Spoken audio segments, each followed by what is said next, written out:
Oh, hey, scared me. Yeah, just checking to see if the doors are locked. They are, because this building's closed. In fact, the whole campus is closed. And you drive up now and the parking lots are empty. There's very few, if any, people. It's a little bit eerie and certainly something that we didn't expect. Not here in April, but hey, would you like to see the campus and see what it looks like right now? Come on. So here we are at Belcher, where we gather for chapel on Mondays and Wednesdays, and we're not doing that right now.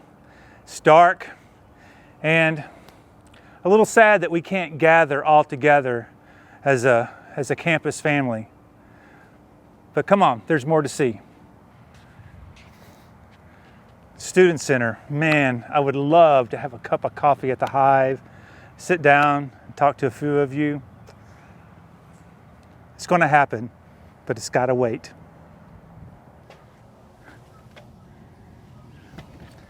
Yeah, the hallways are dark. The classrooms are dark. They're silent because we're not having class in the classrooms of Heath Hardwick or Longview Hall. We're having class over Microsoft Teams meetings. Dr. Johnson? Nope. Dr. Johnson's not keeping office hours, at least not here. He's keeping virtual office hours in Canvas on his computer. Yeah, all the theology offices, they're dark. Rukovsky! Hey, leaving good! Nope, nobody's here. Well, here we are in the outside of Thomas Hall. Gilbert Hall's there.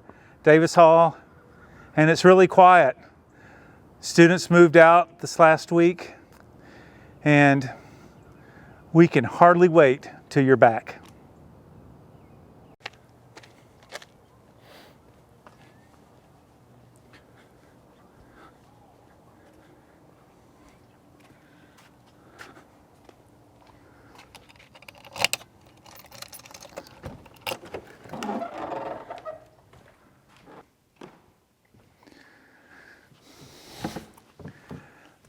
Well, we've had a little fun with our tour of the campus.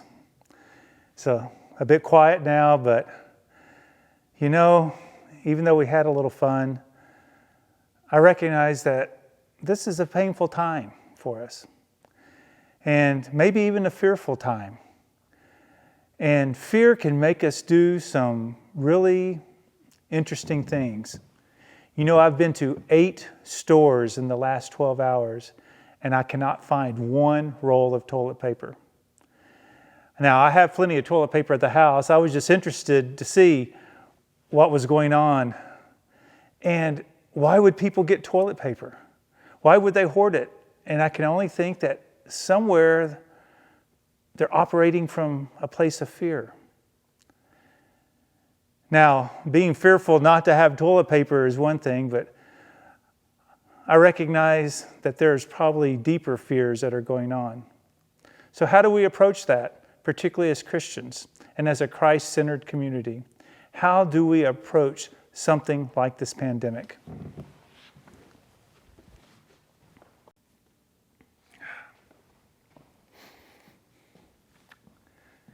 And so we end our journey today here in Spirit Chapel.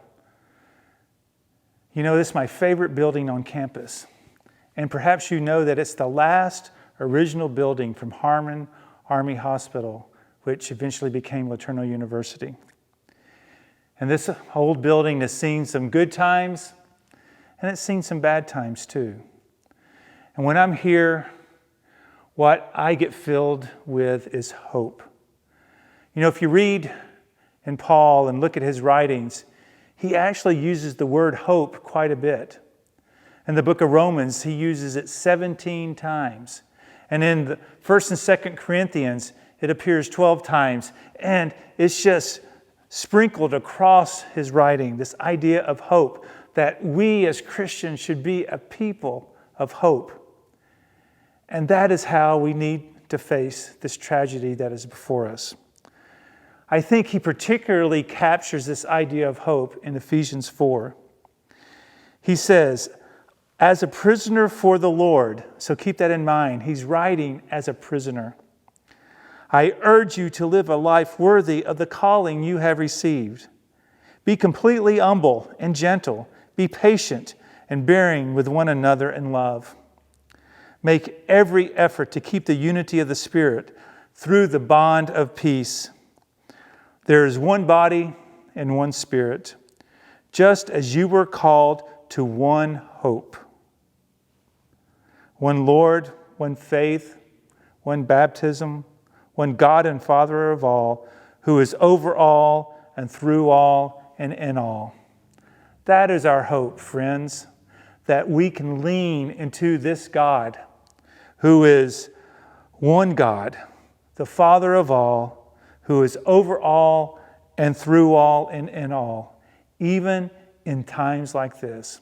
So cling to that hope.